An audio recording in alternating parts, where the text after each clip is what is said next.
Hey, I finally did the thing I've been so terrified that I would do this entire time and recorded a lovely, eloquent, articulate 10-minute header for this program, and I was on the wrong channel. And so it just went straight to hell. Went up into the ether, through the eye of the needle, and then straight to hell. Let's see. I'm me, you're you, we're here.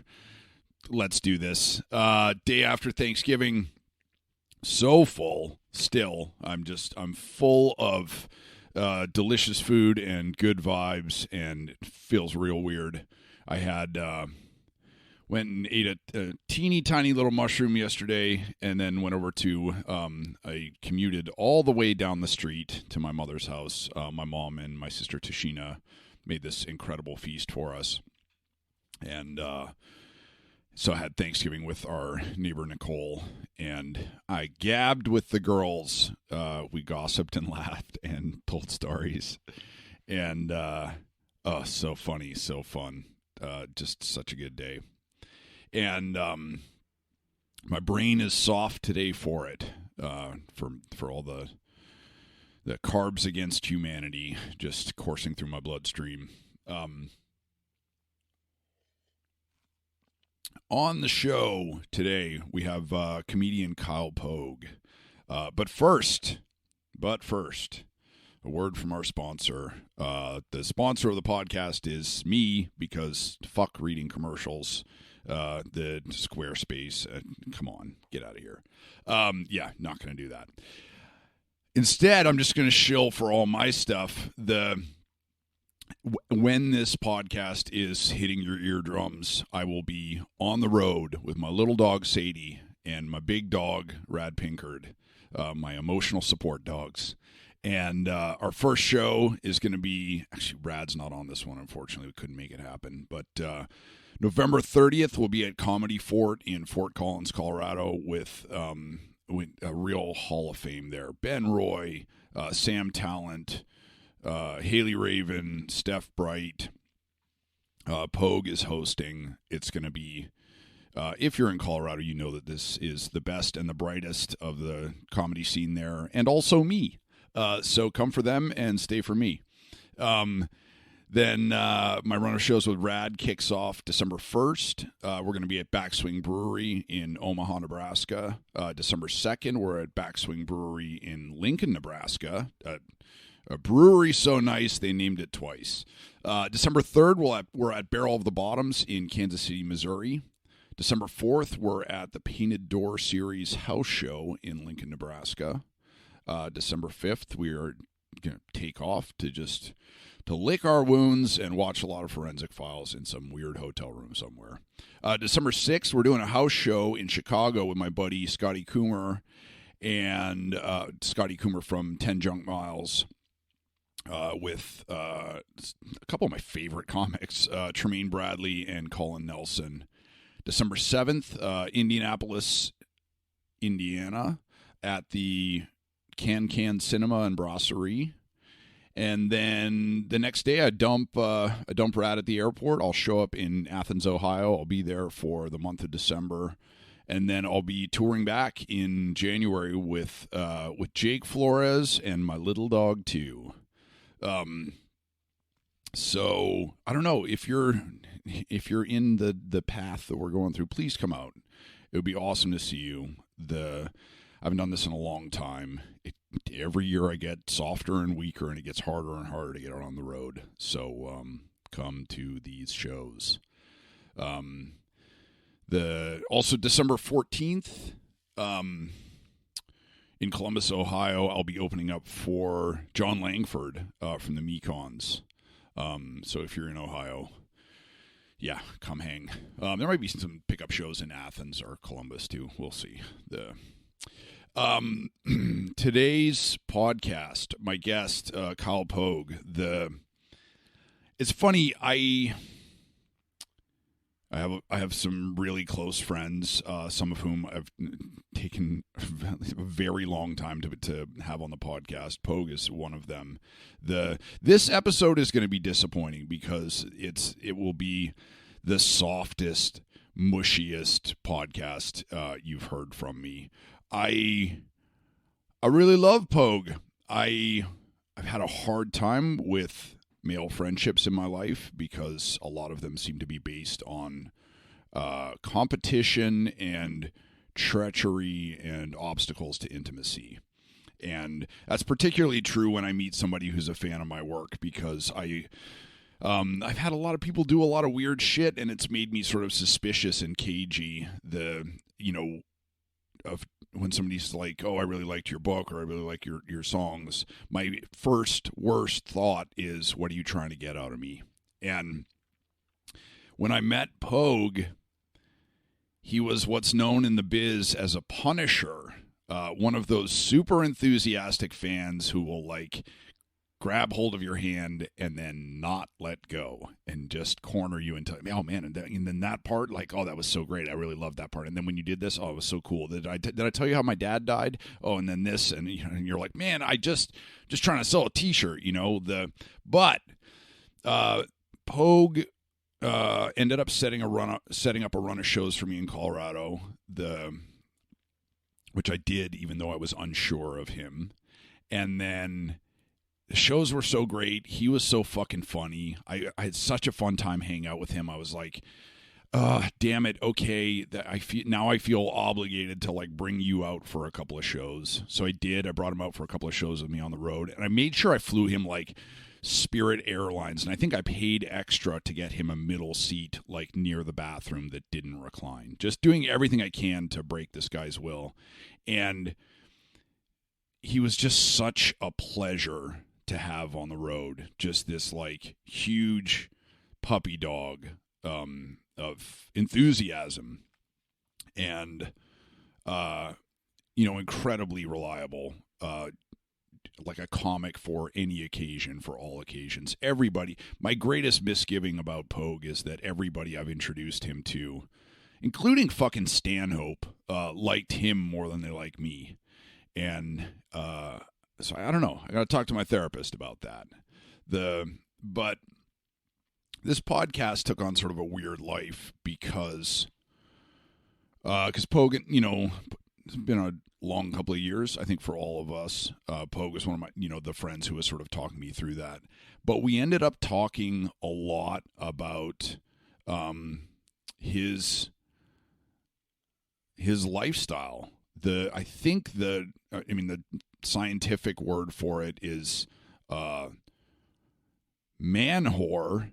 I think they like to use the word poly or open or non-monogamous, but Pogue's in a relationship with this incredible woman, Bandy. So we ended up talking a lot about sex and love and intimacy and shame and monogamy and polyamory. Just a conversation I haven't had with anybody before. So I don't know. I think you're going to love this one. It's just two large, emotionally damaged men talking about their love for Evan Bandy. This is an Evan Bandy fan cast now. So thanks for tuning in and enjoy this episode with one of my best friends, my road wife, Kyle Pogue. Mishka Shubaly is catching up with friends who are arguably more talented than him. And weights, that kind of stuff. I love that even your office is just like a 70s porno workout room. It's all deadlifts and masturbation over here, man. and you have the like the telethon headset, like we're doing a fundraiser for my dick. Please call. Yeah, you did say to use the headset, right? I've got AirPods if that's better, but this is the better quality, right? I think that's better. I think that's fine. It's funny because like comics and podcasters and the comics seem to have good quality stuff, and then all the musicians that I know they're like, oh yeah, I'm coming to you from this tin can telephone. Yeah, well, if there's one thing comics are good at, it's making sure everyone can hear every fucking word we have to say all the time, all day. Are you recording video, or does video get released, or is it just No, that's audio? just for my personal spank bank. No, Perfect. it's just so we can look each other in the eye. And today specifically, it's so you can appreciate how fucking bad my mustache looks. Look at this. Like, Oh, would you try to trim it? no, I went to get a haircut today because it was time for my quarterly haircut, and I go to the Mexican place because it's the closest place and they're cheap, and there's one person there who speaks English. So if she's there, I get my hair cut, and if she isn't, then I don't. Because I learned once that just getting the just point and smile in a barber shop doesn't fucking work like it does in a grocery store. Oh man, I bet you walked out of there with a real gem. Yeah. Oh God, I wish I would have seen that. Yeah, it looks squeaky clean. I look like a wedding DJ. But now, like today, I've taken a journey with this woman. You know, she's cut my hair, I don't know, 4 times over the last 3 years, and I decided it was time to trust her with my beard, and so I didn't give her any feedback. And I have a little like John Waters mustache now. There's like a full like 3/4 of an inch clearance between. There's a parking space between my nose and where my mustache starts. Can you raise so your camera's like coming down? Can you just like tilt your chin up so I can, Yeah. All right, good. Yeah. Fucking laugh at me, you fucking lumberjack asshole. That's definitely got some like some John Waters, some Hemingway era grooming to it. It's so weird because like looking in the mirror, I just don't recognize myself. I'm like, wait, what? It's like did I get a facelift or what's the yeah, it's terrible. I can't wait for my nose hair to grow back in. It feels so weird. And then if I shave my mustache off and keep the beard, then that's just an entirely new gross look. The Amish? Yeah. Oh God, I can't imagine you pulling that off. You can pull off a lot of looks, but I've done that one. And you and I both, we don't have the heads for it. If you have an oblong head, then the Amish just looks crazy as shit. If you do it without no mustaches, that's not for us, man. It used to be when I would like grow out the full on sort of like homeless serial killer head of hair, beard, mustache, like in the winter, and then in the spring when I would shave my entire body, then I would just go through every unfortunate do the mohawk and shave just my mustache and then shave the huge ridiculous chops, sort of every possible incarnation to satisfy my and it's funny because like then you look at those 16 pictures and it's like looking at a thing of like haircuts appropriate for the white gang leader in prison. Yeah. That's like, I was gonna say I'm sure every iteration of that, you probably look like what you, JT, and McLean, say that I look like all the time. Just the worst white supremacist ever, and which is true, man. Every time I've done like a weird beard, I just can't. I can't get away with it. The weird beards just instantly make me look like I'm trying to take over the prison gang. It's no good. It's funny just how the way we look informs how we move through the world. I was just out on the road with Derek Sheen, and he talks a lot about, he's 5'2", and he talks a lot about being a smaller guy and being picked on and stuff. And when I was a kid, I was always there with for the fucking short jokes because I'm tall, and I was like, just don't do it. Just don't fucking do it. Don't ever make a single short joke. And now I'm going to make them all. Oh, fuck. Here we go. Derek, I'm sorry. Oh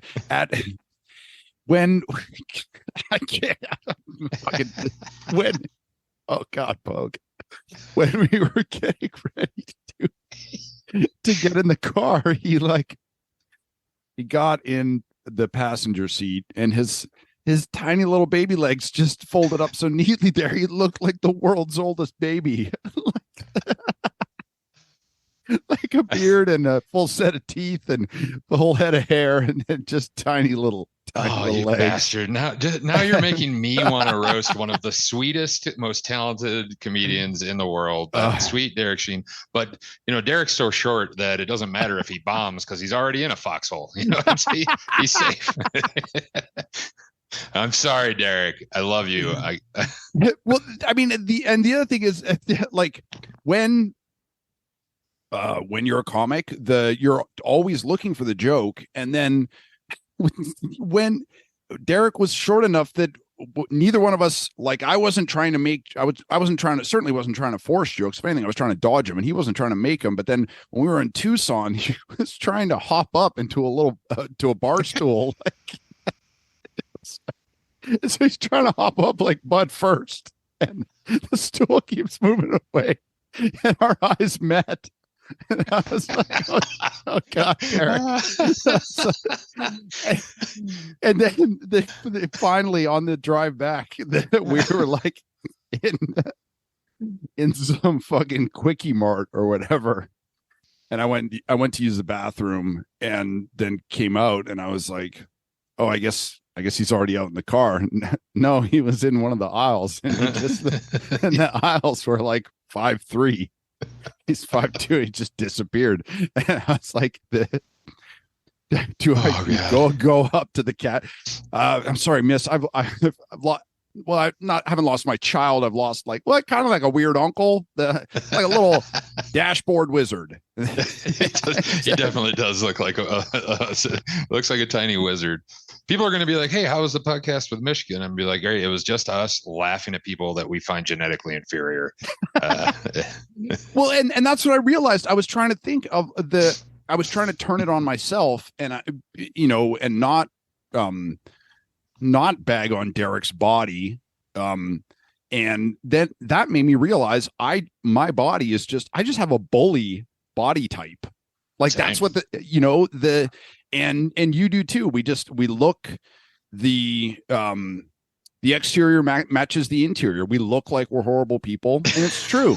Yeah. It's true. And then we don't disappoint. Now I will say this about Derek, for whatever genetic superior jokes I make about him, the genetic superiority he got is that he's much, much funnier than me. That is a dude, crazy funny human being, man. He had me like cough laughing night after night. And I remember when I was playing in Beat the Devil, we used to go, we went one night to see Fiery Furnaces, and we ended up leaving halfway through the show because we were shit-faced, but we were also like, we need to go to the practice space and practice. Like, this band is fucking blowing us away to the point that we can't bear to watch it anymore. We just need to leave and get to work. And that was the feeling that I had watching Derek work. Was I just, at the beginning of the show, I like watched him take a breath, and then it was just seamless weaving between grief and trauma and hilarity and heartbreak and loss. And and when you or I get loud or angry on the mic, it's terrifying. Yeah. And people physically recoil. And when Derek does it, it's fucking hilarious. I know. I'm jealous of that more than anything, I think. But yeah, he's so talented, man. And he doesn't use that. He doesn't abuse it the way you or I would. It's like, if we found a thing that worked, we'd be like, all right, I'm going to go back to the well every time. Every time. But, maybe like once or twice a set, he would sort of like raise his voice a little bit and like get angry. And it just, sold the bit every time, just fucking made it pop. Yeah, and I think it's the contrast, right? Like, he is immediately an endearing guy. He gets on stage and he's already charming. People just are charmed by him right when he gets up there. So the contrast of him being angry or dangerous is fun. Where you and I get up there and we look like a problem. And then when we're sweet and kind, that's where we can find our little funny spots. I think that's the contrast. But as soon as I act the way people expect me to act, then the show is fucking over. Yeah, that's it. Yeah. So talk a little bit about that. How long have you been doing comedy? Started on February 16th, 2015. So I'm coming up on it'll be 8 years. Yeah. In I mean, of course, minus COVID. I did nothing for about a year and a half. I was not one of those hardworking comics that kept at it. But you grew a nice beard. Yeah, I did, man. Grew up just careful who you entrust it to. You could lose that in a fucking heartbeat, dude. I came home just bleeding and shorn. Like, God damn it. I'm trying to get it rubbed off nightly. Heyo. It's weird that you remember the exact night that you started. Are you drinking out of a fucking ox horn like some Yeah, Jesus Christ, dude. Yeah. Bandy got me this for my birthday. Of course she did. It's a Viking horn. Does it just lead directly to the ocean? You're just drinking salt water. It never it automatically replenishes. The only thing that can keep you in check. No, I remember the day because that's my birthday. It was February 6th. It was my birthday, my 40th birthday. And I had met Erdman, Jacob Erdman, in Fort Collins a few months before at a music show. We were both TMing for bands at this show. And I think it was a Halloween show. And I had on these massive fake tits. And Erdman came up and out of nowhere, Erdman just walks up to me and goes, and found out later he was on ecstasy. He pointed at the tits and he goes, I'm gonna jack off to those later. And I said, so am I, buddy. And we became best friends. A few months later, then I was trying to think of something really, really terrifying and memorable to do for my birthday. I thought, I don't ever want to do comedy. It was the most terrifying thing in the world. Didn't want to be a performer, none of that. And then that was that. I'm so many sort of points of entry here. I love that that you and Erdman meeting. It was sort of like, highbrow, and then you guys immediately jumped off that cliff. Oh yeah. Bonded over the elite breast humor. Still trying to hit bottom with Erdman. And also that he was your gateway drug to comedy. That explains so much about the trajectory of your career. Yep. It's funny to me that you started comedy so late because you're such a fucking funny motherfucker. And I know I've done enough of this shit to know that it doesn't just roll off the tongue, but what you do on stage looks so natural and so effortless. But I know that you had to tone down your stage presence. Did you change your voice or change your presence or how you dressed? I tried everything in the beginning. And I loved Bill Burr, Stanhope, just all the ranters, man. I wanted to get up there and rant about the things that made me angry, and that just didn't work at all. And so I went through a period where I was kind of impersonating Jeselnik, writing those short, dark one-liner things, which was actually a really cool time I look back on of learning how to write a joke by impersonating those really short, not impersonating actually, but you know what I mean? Trying to write those short, sharp jokes really advanced my writing, but I was just hiding behind those personas, trying to figure out how to be me. And then one of the things that really clicked was when I realized that people responded so much better when I was very relaxed, when I looked like I was having fun up there, not angry. I just went in the complete opposite direction, and that's where I kind of found my groove. It's funny sometimes, the way that we have to figure out what we're going to do and who we're going to be is by following every blind alley at first. And, the part of the process of getting it right is getting it wrong repeatedly for a long time.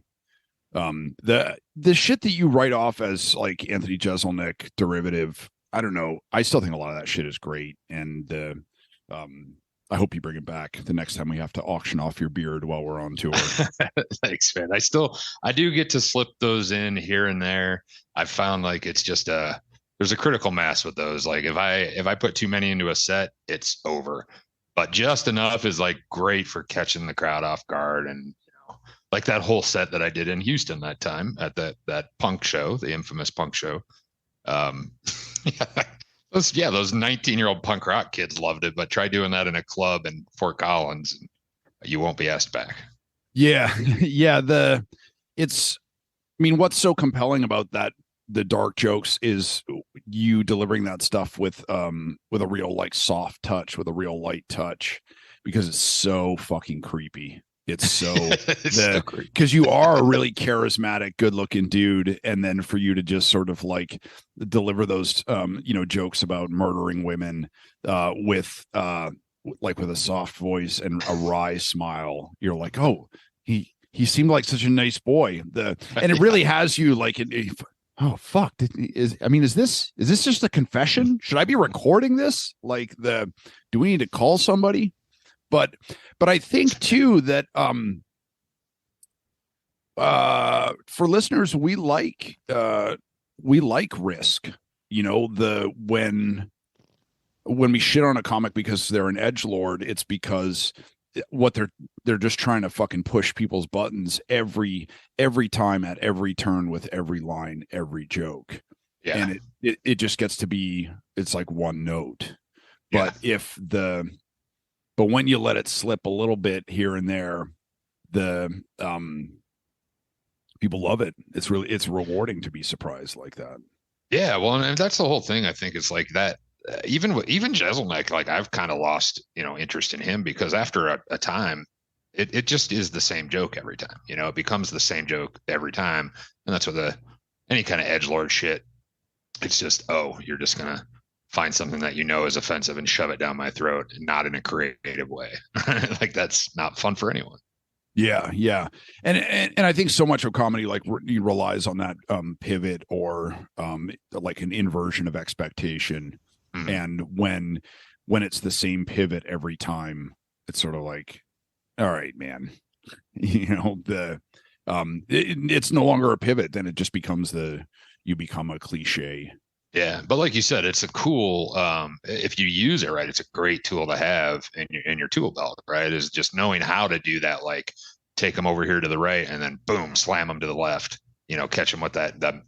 Just having that kind of misdirection has been really valuable to me in all of my writing. And I will credit like learning that from listening to Jeselnik and Amy Schumer's first album. I always bring that album up. Have you listened to that, Cutting?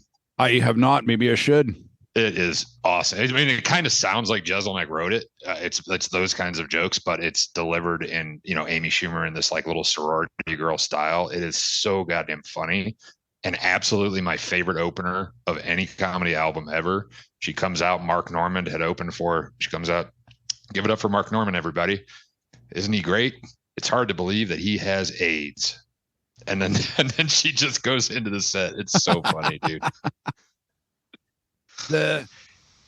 There's a lot of female comics who turn me off because I feel like they're trying to compete with the frat boy level of grossness. And sometimes it's effective. I did a show in West Virginia with Amber Falter, a comic from Columbus, Ohio, and she opened up for me and she fucking blew me away. She totally owned it.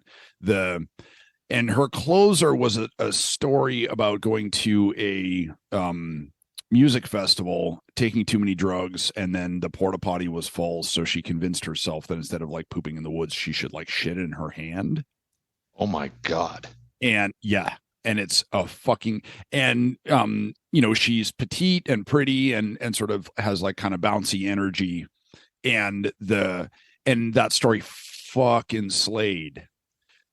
If you or I told that same story, people would just be disgusted and horrified, and they would be right because, exactly. We're large, disgusting men, and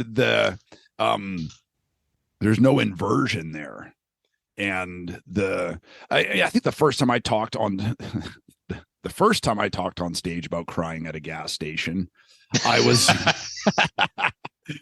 was surprised that people dug it, that they were into it, they felt it. But I think it's because people still operate from an assumption that guys are supposed to be, I don't know, shitting in their hands. And so when we talk about our feelings or whatever, it lands, it gets through.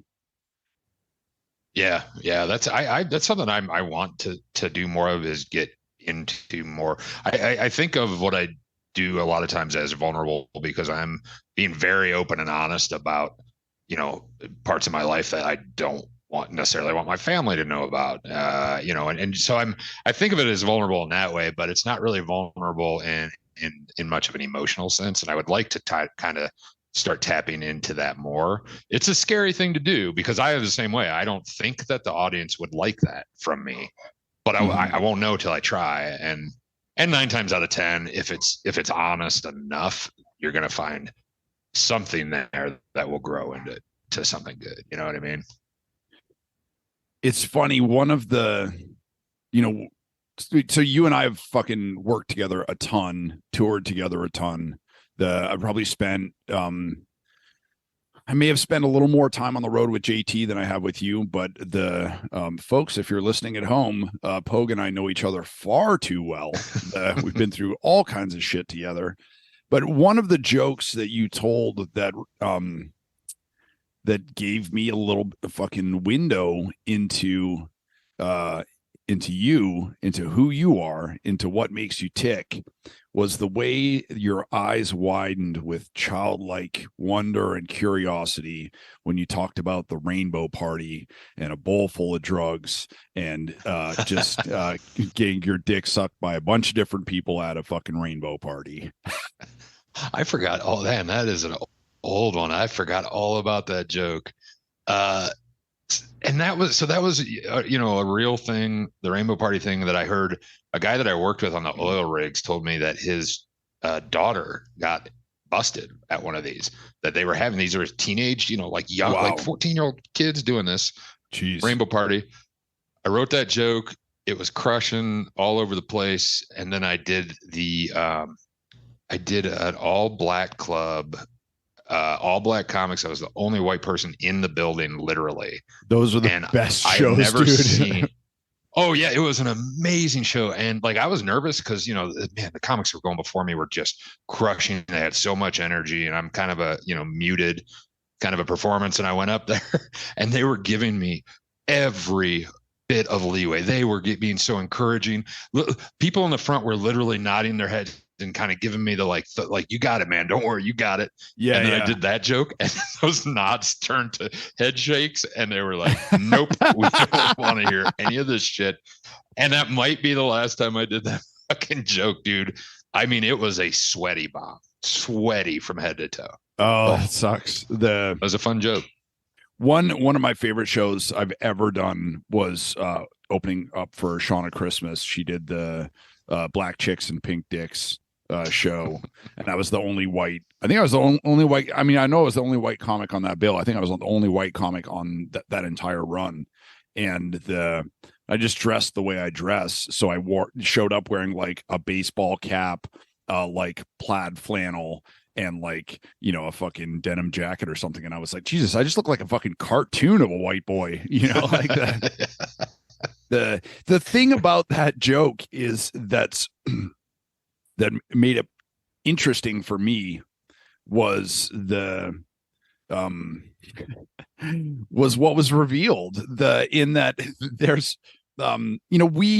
we think that we're sort of controlling our material or curating it or choosing it or whatever, that we're choosing to show people what we want to about ourselves, about our lives, about our opinions or whatever. But every once in a while, we unwittingly, reveal something about ourselves that we don't intend to.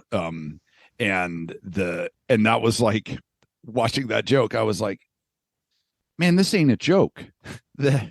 Pogue, this is who Pogue is. He's all about just taking a fucking handful of drugs and in a room full of strangers, and I'm going to fight my way out. Yeah, I guess I can't argue with you. But one of the things that was so weird about it was that there was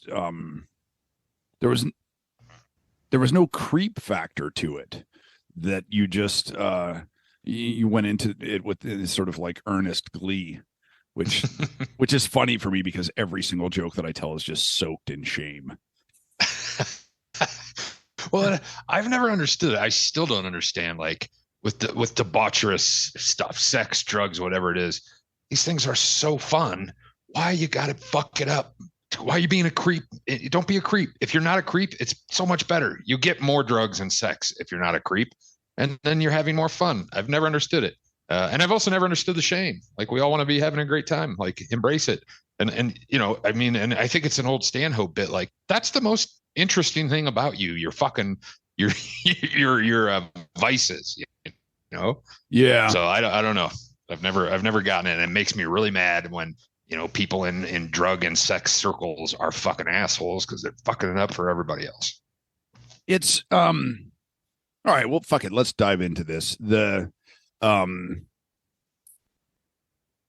I enjoy the sex. I love ladies. I think that they're fucking awesome. I love the that level of communication with another person, and but also always feel bad. Oh, always I didn't know that about you. You're into like ladies. Big revelation here. This breaking news. But also I was really into drinking for a long time, and I think part of what it's really weird to look back at it and realize that I think part of what I loved about drinking was that I felt so bad the entire time. I felt barely under control while I was drinking, and then I would just get vicious hangovers that would last for like 3 days. And yeah, whenever you and I like fucking hang out and I'm like, all right, Pogue, I'm going to sleep. And you're like, sitting in a fucking kiddie pool, while women are like just funneling whiskey down your throat. And you're like, all right, man, I'll see you tomorrow. And then you like spring out of bed the next morning, like bright eyed and bushy tailed. I think I've seen you hungover once in our friendship.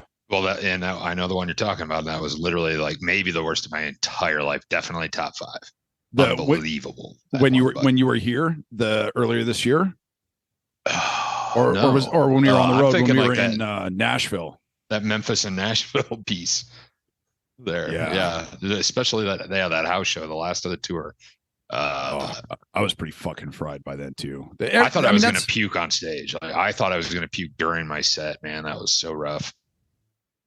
What was down there when I did the show down there?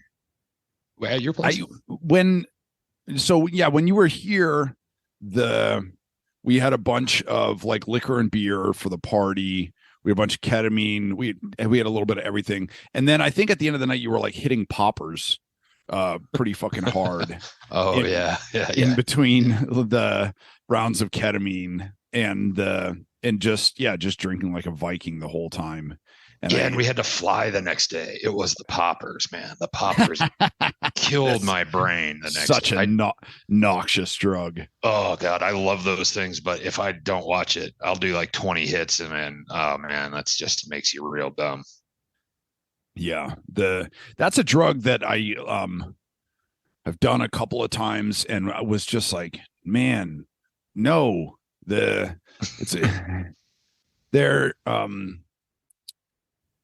When you turn off an amplifier, there's a little bit of power left in the circuit. So like you can turn off an amp, like play a chord, and then you can hear the chord sort of like crackle and fuzz out. To me, taking mushrooms or ecstasy or ketamine or whatever, it's sort of like, running your guitar through effect pedals, that it sounds different or whatever. And doing the poppers was just like playing a chord and turning the amp off. And it's just the sound of like, oh, I don't know. Yeah. Yep. Well, and most people, poppers are, known typically a sex drug, but the first time I hit them while like listening to a fucking, like a King Buffalo song or something like that. I don't know what it was, but now I don't give a fuck about poppers and sex. When I'm listening to like psych rock or some badass shit like that at concerts, I hit that and then I immediately become the guy in a room full of people. I'll close my eyes and be head banging and just like, I'm tripping, man. And then 40 seconds later, I'm like, oh, sorry about my behavior for the last minute. Yeah. It's great. I love them. I have so much shit I want to ask you about, because one of the things with these podcasts is I'm realizing that I I know nothing about my friends. I know like, I know what their drinks are. I know what time of day they take a shit from like being on the road together, but I don't know where anybody comes from or like the trauma that shaped them. But like you and I have been in so much shit together. All I want to do is like fucking tell stories about fucking pulling cactus spines out of your back in Bisbee. Dude, that's the first thing that just popped in my head. That was the next thing I was going to say. That's crazy. Yeah. That was an adventure. And and like, God, almost overheating the van a million times. Now that I know a little more about cars, I can't fucking believe that I drove that thing everywhere, dude. And just taking the thermostat out, remember? It was just that it was that fucking easy. Yeah. God, I wish I still had that van. I do too. I wish I would have bought it. I should have pulled the trigger no matter what it took. I think about that all the time. The worst, the saddest thing is, Mary, Jeff's wife, Jeff Pearson was the guy who made the Unbookables. Mary did a lot of work on it as well. Mary messaged me recently. Jeff passed maybe a year and a half ago of cancer. I had no idea he was sick. And then Mary messaged me a couple of months ago and said, "Hey, I just got this notice in the mail about the van going up for auction." And they were like reaching out to me about, and I was like, "What?" And then I got in touch with the dude who had bought it, and it had like died. And which probably means that it needed like, fucking $200 worth of work because that thing would run forever. It died in Oklahoma and he like left it there. And he was like, "Oh, thanks. I forgot the name of the parking garage where I left it. I'll be sure to get in touch with them." But he'd left it there long enough that it was like $3,000 worth of fee. Oh, damn. Yeah. They were charging it at whatever, $30 a day or something. And so the van was going up for auction. And I didn't know what was wrong with it. He could have blown the transmission or something like that, but it was just at the price point where it wasn't worth it for me to like buy it back and fly out there and get it.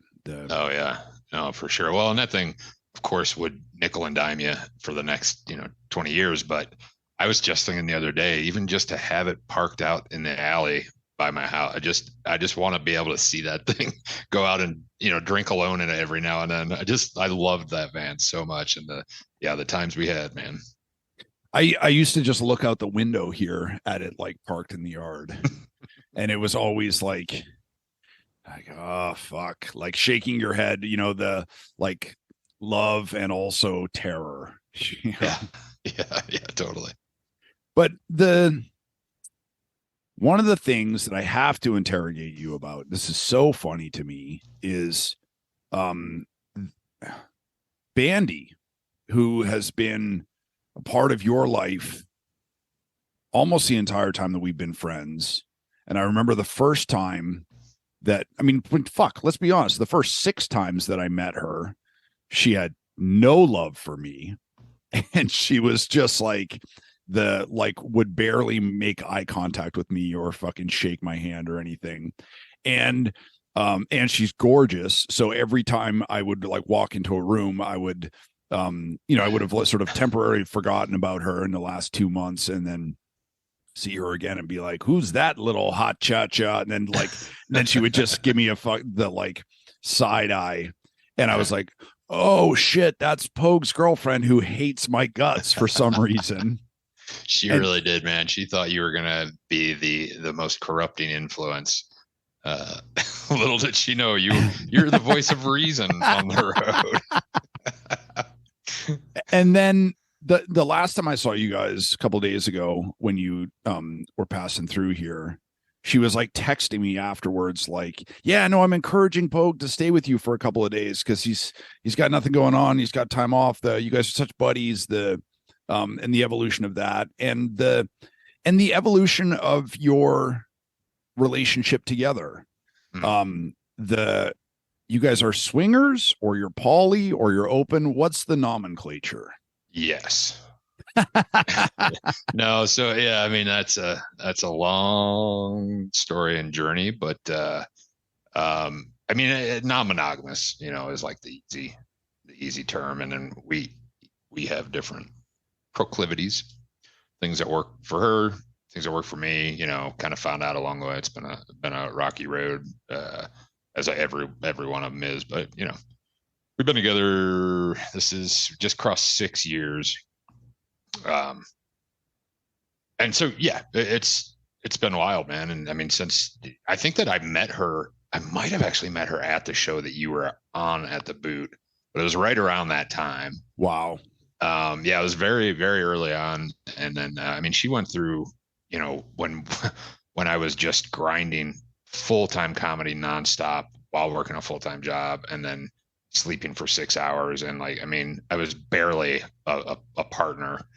And she put up with that for a couple of solid years before we started switching stuff and getting things more under control. But she's been there through everything. And we started monogamous, non-monogamous, and everything in between. It's so baffling to me because I think you're wrong about everything. I mean, the what you eat, the way you work out, the the way you fuck, this whole like just enjoying a thing and not feeling bad immediately afterwards, or not even feeling bad in advance of, oh, before I do a good thing, or a fun thing, I know I'm going to feel bad. Just that sort of aperitif of like the shame aperitif. Yeah. The but man, I mean, it I hate to say it, it seems to work whenever I see you guys together. You guys seem to be completely plugged in and engaged with each other, and totally in love, crazy about each other. And don't get me wrong, I will continue to enthusiastically shit on polyamory in my material for as long as possible. I think you should. More people should. But it's so, I don't know, it's so weird to hang out with you guys and be confident in my head that no, this thing doesn't work, it's an illusion, and then to watch it unfold in front of me and be like, fuck, well, all right, this is the exception that makes the rule, that love is real, Man, I mean, it's really nice of you to say, and I really appreciate that. And we are absolutely in love. I mean, of course, it's like it's been a crazy amount of work, a lot of trials, a lot of things. But I loved what you and Derek were talking about the other day, and how comparing polyamorous people to vegans, and how it's like within the first 10 seconds that you meet some polyamorous person, they make sure that you know it. Yeah, all of that's true. I think it's better than veganism in just that we have a higher T count and better handshakes, but it's a ridiculous culture. Did you say a higher T count and better handshakes? Yeah, you ever shaken a vegan's hand? It's you motherfucker. It's just like you're just like gripping a corpse. It's just they're just not dead yet. I count you as more of a vegetarian. I've seen you eat cheese when you have to. I just ate a big chunk of cheese, and I'm gonna be coughing up smoked oysters tomorrow for it. So thank you. Yeah. I mean, this is just an aside. It's funny that we say, oh, it's been a hard road. All roads are hard by nature. You want a road to be hard too. What would be terrible is a soft road. Yeah, I agree. I think that's been the thing my whole life, that I've always known on some level, is that I hate being miserable and being at the bottom of life and all of these things. But what I would hate more is contentment, just quiet contentment. That's always been the thing that I have feared the most. Whatever brief times I have it, I'm immediately bored and I want to light my whole world on fire to get out of it. So. Yeah, but they all are. And I've thought of it as, God, I don't want this to be, Oh God, I'm gonna just sound like I'm teaching a fucking polyamorous class here, but Go for it, man. it's just like I want to talk monogamy. about this shit, because it's a puzzle to me. Yeah, and it's I hated it. I hated it my whole life. I hated monogamy, and what I've realized being on both sides is that both roads are tough. Monogamy is just you're suffering in silence more, and in polyamory, you're talking about every fucking feeling you have at every second of the day because it's the only way that it works is like communication, and that's also the benefit is you get more intimacy, you get more. It's more honesty, I think, in that than in in most people's monogamy has a ton of dishonesty, whether internal or between the two of you or whatever. So yeah, I think they're just equally tough in different ways. That thing about I didn't figure you'd be able to do it so quickly, but that thing about just talking to everybody about every feeling you have, the holy shit, you just made monogamy look real appetizing. Like I only have to keep secrets from one person. That sounds fucking great, man. Yeah, man. And I wish, I mean, I can't tell you how badly I wish I could flip a switch and be monogamous because it does seem easier. It's just that when I was monogamous, it was I was constantly not being honest about what I really wanted and then, inevitably in every relationship, I was never the guy that like went out and had affairs, but I was the guy that ended up cheating. I would get drunk and I'd fuck somebody at some point because I desperately wanted to. Then I'd go back and I'd tell my partner, and that would not ruin it, but that was always the beginning of the end. And then I would repeat the cycle, and it's crazy, man. Like, and I tell this to people too, like becoming monogamous when Bandy agreed to do that, mainly for me, 100% for me. I've had suicidal ideation my whole life. Mm-hmm. Believe it or not, that almost completely went away. I always said like I was always suicidal to a percent. Like sometimes in my life, I was about 50% sure that I'm going to die of suicide. Other times it was like 10%. After becoming non-monogamous, a massive part of that went away because I've realized that was just a ton of guilt. I was living every relationship. I was being dishonest and not, and just wanting to fucking be this fucking, just wanting to do all these crazy things and then pretending that I didn't, and then hating myself for not being able to love someone the way that I was supposed to be loving them. And all of that stuff really played a huge role in that. And it was a major part of my mental illness. That sounds crazy, but it's true. There was a time where I was trying to sell a girlfriend, on the idea of non-monogamy because I just wanted to make excuses for me being a whore. And one of the ideas that I floated to her was that, I want to say like 100 years ago. Unfortunately, it's still going today. There used to be a persistent thought that homosexuality was a mental illness or a mental defect, something to be cured, right? That it was, and that it was your sexual preference. Why do you choose to be gay? Pray the gay away. Yeah. Right. And now we understand, and we have understood for a while. And if you don't understand, fucking understand that people are born that way. They nobody chose a life where they would be persecuted just for being who they fucking are. And that some people are, that people are born that way, and it's fine. They're perfect just like that. It's not something to be cured. And so the idea, an idea that I floated to her is that, maybe that's how we are with our, the way we love people, our kinks, the specific stuff in bed that I feel horrible about, the, different kinks, the things that attract me. I don't remember ever having a point in my life of being like, oh, boobs look great. I never noticed them before.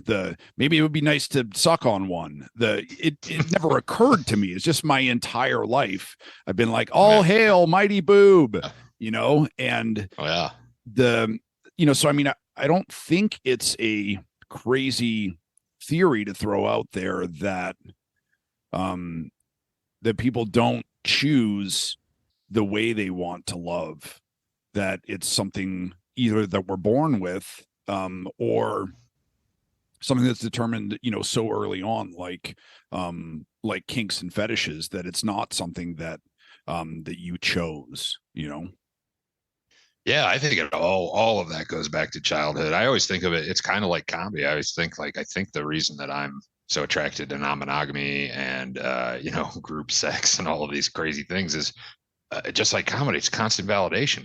If I'm playing, I might crush a crowd, but I don't want to crush that same tomorrow. I need a new crowd. I need new people to love me all the time and tell me how great I am and high five me. It definitely plays to that same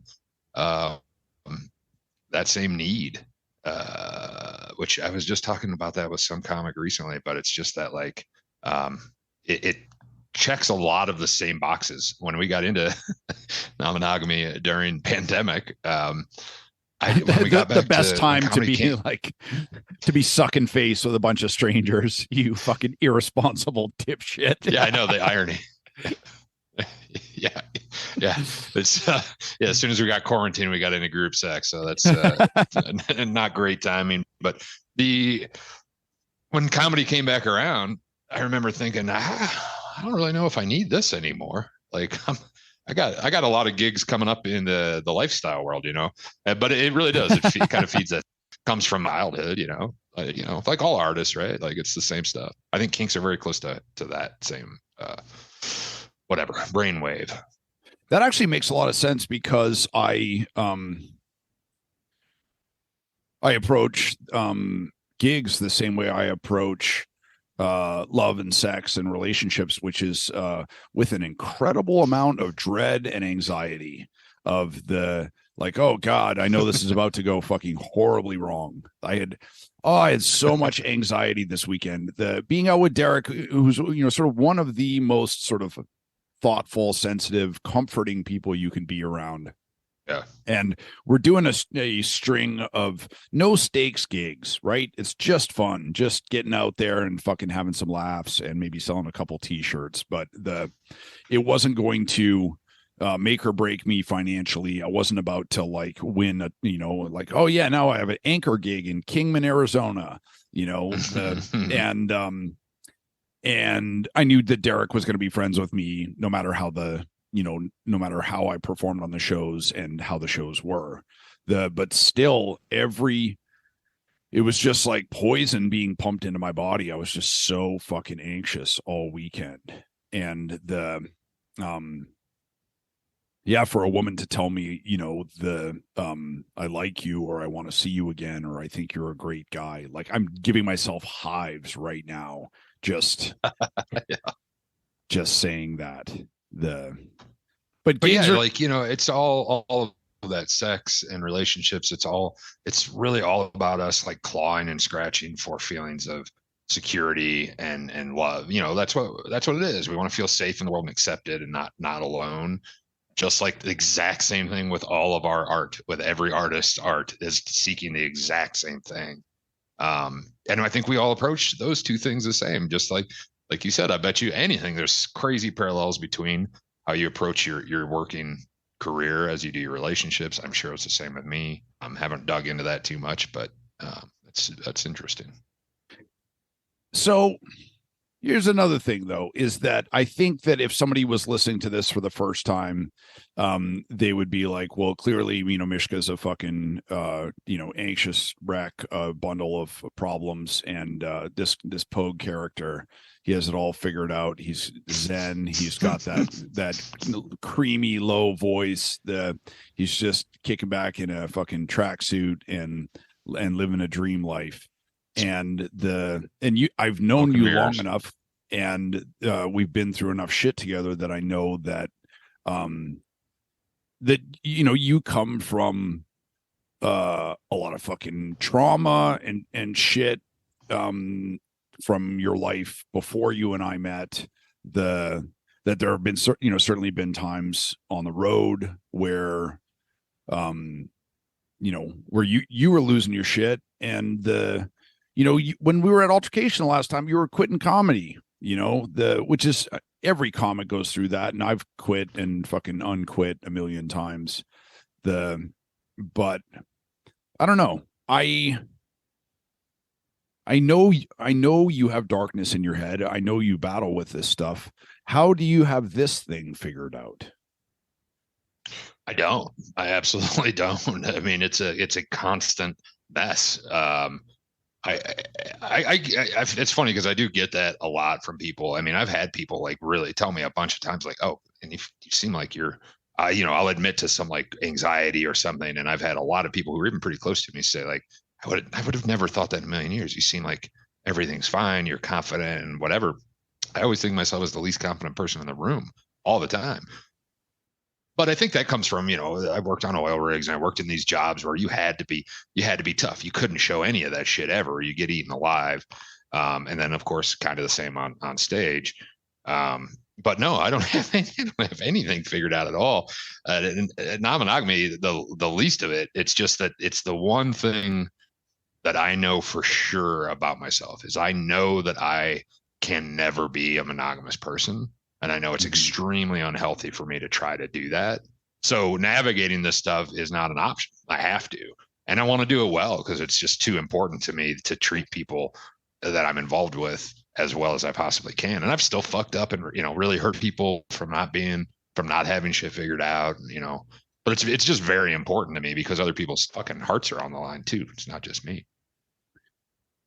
I mean, it sounds like a big part of it is having, is your partnership with Bandy and having a person who you're comfortable sort of continually asking those questions with. And Bandy has a tremendous amount of, whenever I'm fucking bummed out or I needed a hug so bad when you guys came through the other day, and like I hugged her like 3 times within 10 minutes, and it always surprises awesome. me, how much time and energy she has for you and for other people in her life. And then also for me, she seems to have like, and not just like scraps, when I've been really bummed out, like I can talk to her and say, oh, this is bothering me, or I feel, weird about this. It seems like part of you being able to become comfortable with non-monogamy is having a partner who's up for that sort of or up for that extended exchange of ideas and questioning and interrogating. Yeah. And I mean, she's gotten burned out by it, when I've been off the rails and needing, coddled, and vice versa. We've gone back and forth, but you're right about her. I mean, her capacity for love and compassion is fucking unparalleled, man. And she does none of it halfway. If she's your friend or if she loves you in whatever capacity, it is all the way. It's staggering. And then, conversely, what I give her shit about all the time is she's really bad at taking care of herself because she cares so much for everyone else. Yeah. She's really bad at doing what she needs to do for her. But that's something she's working on and getting better at. And, yeah. But you're right. I mean, none of this would have worked at all if she wasn't so amazing, or we just would have been broken up. I mean, that's what would have happened. It was her strength that carried us through most of the hard times. And then, I can give myself credit here and there, but the vast majority was Bandy's backbone carrying us. Absolutely. If you're listening at home, I can vouch 100% for what Pogue is saying. This may be the only thing he said that I've agreed with 100% is that it's all Bandy. Yeah. No, you've done the work too. I know you. I know that you're a very sincere person. That love is incredibly important to you, and that that's been one of the few consistents in throughout our friendship is that I always knew that you were like completely obsessed with Bandy. And that in a healthy way. It's funny because I always have this conversation with my sister where my sister is the caretaker for a bunch of different, she has 4 kids and her husband and her fucking derelict brother and our eccentric mother and so many people who she has to look after. And I have to remind her if this is what you want to do, if this is who you want to be continually caring about a house full of people at all times, the first person you need to take care of is yourself. And if you do that, then you'll be able to do, to do all the other things. And if you don't, it will all come crashing down. So there's a big lesson there about self-care. I think too, there have been times in my life where I cared about other people, as a means of avoiding, caring about myself, to try and sort of push myself out of the room. That's a particularly fucked up brand of self-abuse or whatever. It's an interesting one. I think it's really common. I think there's an element of that in Bandy's life. My sister is that way too. Her life is insane. She's got two kids that she gave birth to, and then she has 3 adopted kids. Single mom, takes care of all of them and does it. And one of my nephews is severely autistic. Another one was horribly abused. So it's just too much to even understand. But some people, I think, just can't do that longer. Eventually, you got to take care of yourself, and that's going to come crumbling down at to some degree or another. But like me, if I tried to do any of that, I'd last about 2 days before I flipped out and I became a deadbeat dad and I left. I couldn't do it. I literally couldn't, because I have to be.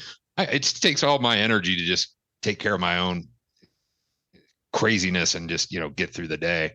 Where people like Bandy and my sister, I imagine your sister, your mom strikes me as one of these people that can care for people above herself for a long period of time before it crashes. But I think just people have different capacities for that, for whatever reason. I don't want to contribute to all the men are from Mars, women are from Venus bullshit of flattening the experiences of, male or female down to one thing. But in my limited experience, I've found that that ironically, women are the ones who seem to have the depth of field mentally and emotionally to do polyamory, to carry all those different narratives in their heads. And guys are like, don't talk to me right now because there's an explosion on TV. I won't hear a fucking word you're saying. I'm looking at a bright color moving quickly, and everything else is gone. It's crazy in like non-monogamy and swinger kind of world. What I have found is that 99% of the time when things go wrong, it's couples that are like, all right, we want to do this. And it's always the guy that can't handle it. The guy's the one that he's all for it until he sees his woman with another dude. And then it's almost always the guy that it just implodes. And I think that, my theory on all of that and women's capacity being so much greater than men so often is just because they had to be, or very early in life. We've had the privilege to not have to be that way, to not have to shove down. I've always been the guy that just expressed my opinion immediately and stood up. If I didn't like what was happening to me, I could stand up against it because I could get away with it. I didn't get crushed down if I tried. Where women just have, had to deal with that, I feel like. Yeah, it's like there are so many bands with female bass players because women have been forced to learn how to be part of the group. And the dudes are like, I'm the drummer. I'm the loudest fucking drummer in this band. I have all the toms. Or I'm the lead guitar player. I'm going to put my fucking my foot up on the monitor and just shred fucking guitar and all over everything. I'm absolutely that guy. I know that I'm that guy. I want the penthouse letters,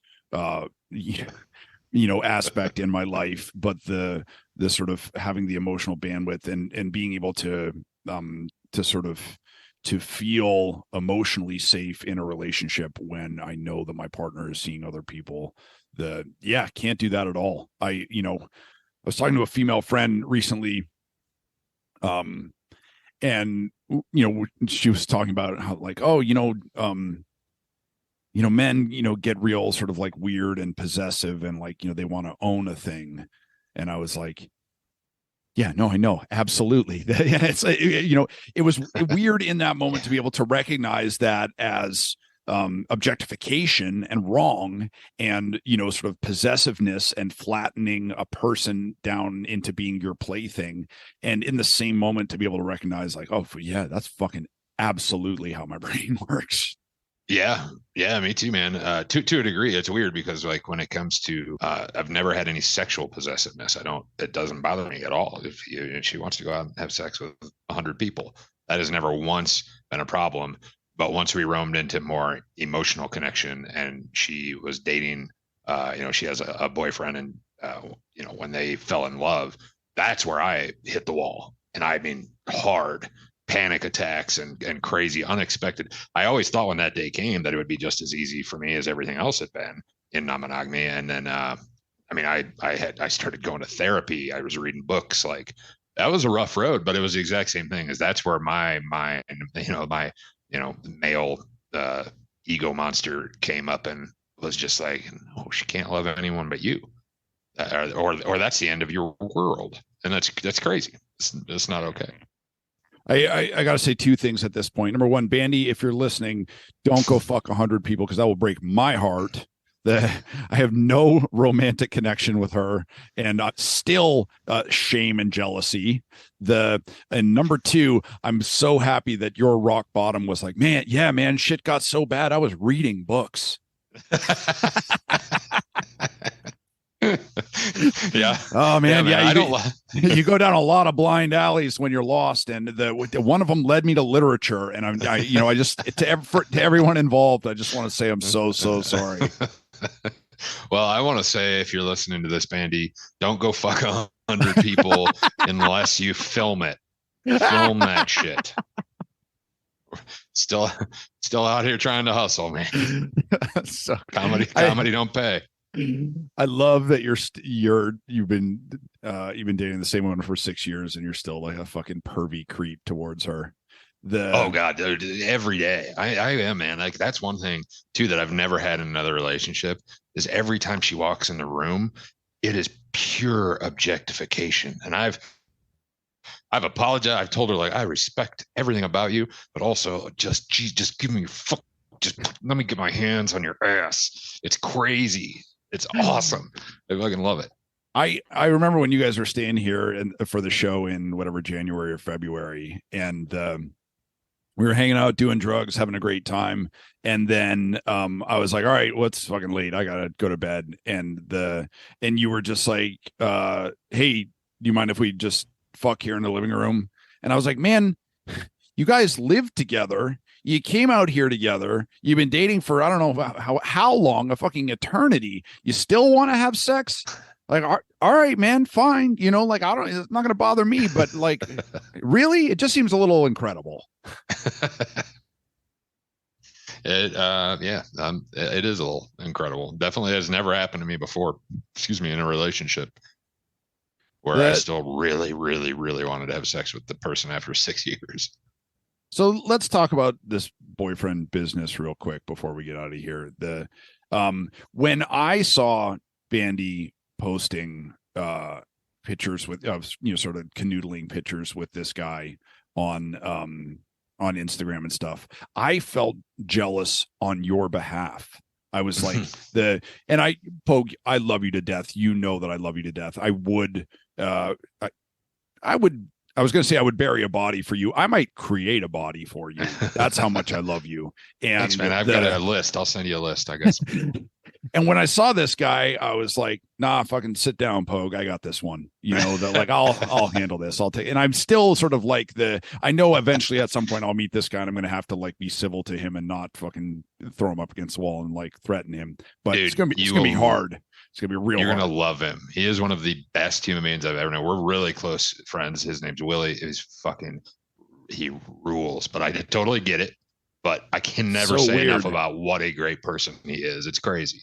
It just goes to show too, like how far that programming goes as far as, the patriarchy, monogamy, ownership of women, possession of your partner as somewhere between a human being and a pack animal, and how much pressure and stuff we put on relationships and monogamous relationships, and my husband, my wife, the possessiveness, taking the last name, all of that weird shit. Yeah.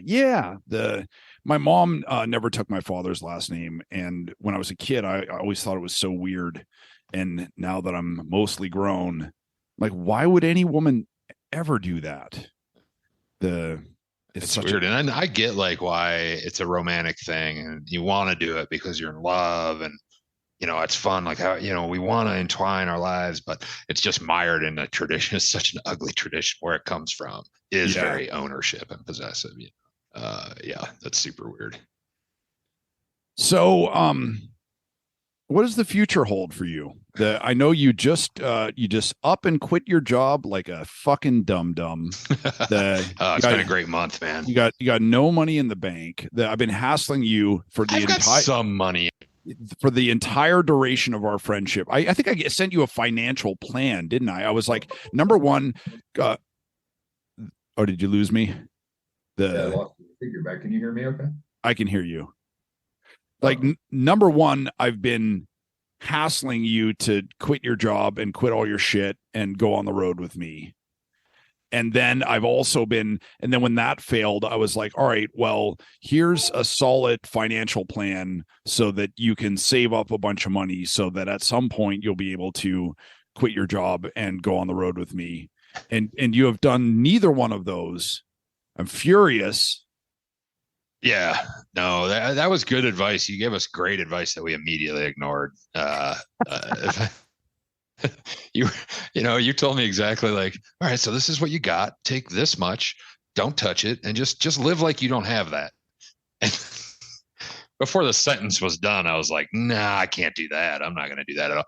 But I don't know. It seems to work. The good thing is I got, I've got another job lined up, and it's a good job. I got into sales when COVID hit, remote work.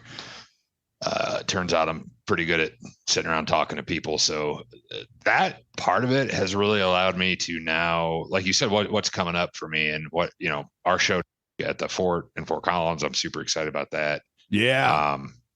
I don't have any big plans, and I don't want to go back to, I don't want to make it as a comic. I don't want that to be my career. And I genuinely saw, from being on the road, not with you, being on the road with you was great. If everything was like that, it'd be fun.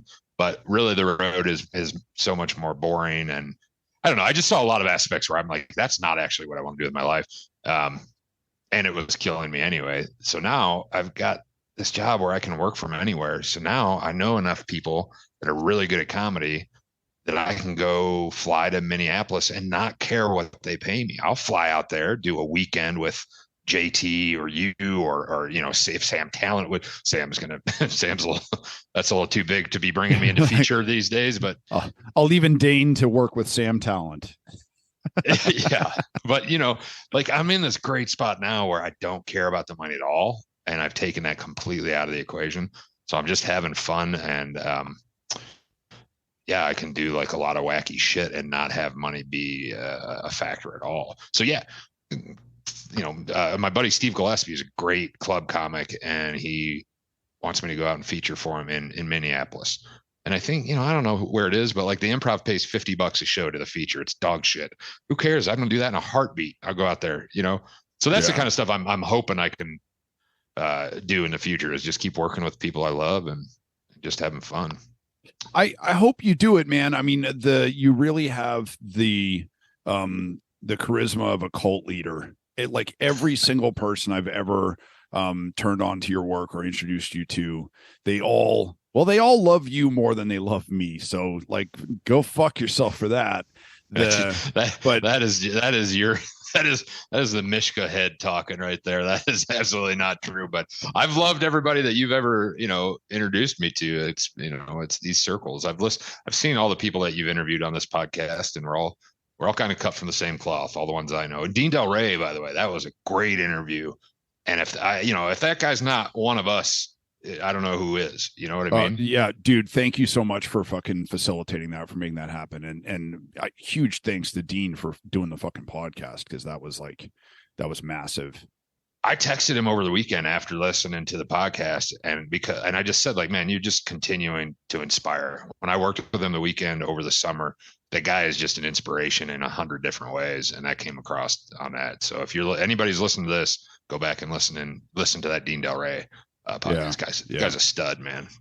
Yeah, but that's what I want. I just want to keep having that attitude, that Dean Del Rey attitude of like, wake up every day and just be thankful you get to do this shit at all, you know. Well, I'm glad to hear that you're finally prioritizing fun in your life. I think that's going to work. It's going to work out great for you. Yeah, I really haven't been seeking out pleasure enough. I think that's my problem. Well, hopefully one of these days you'll learn to relax and just get comfortable with who you are.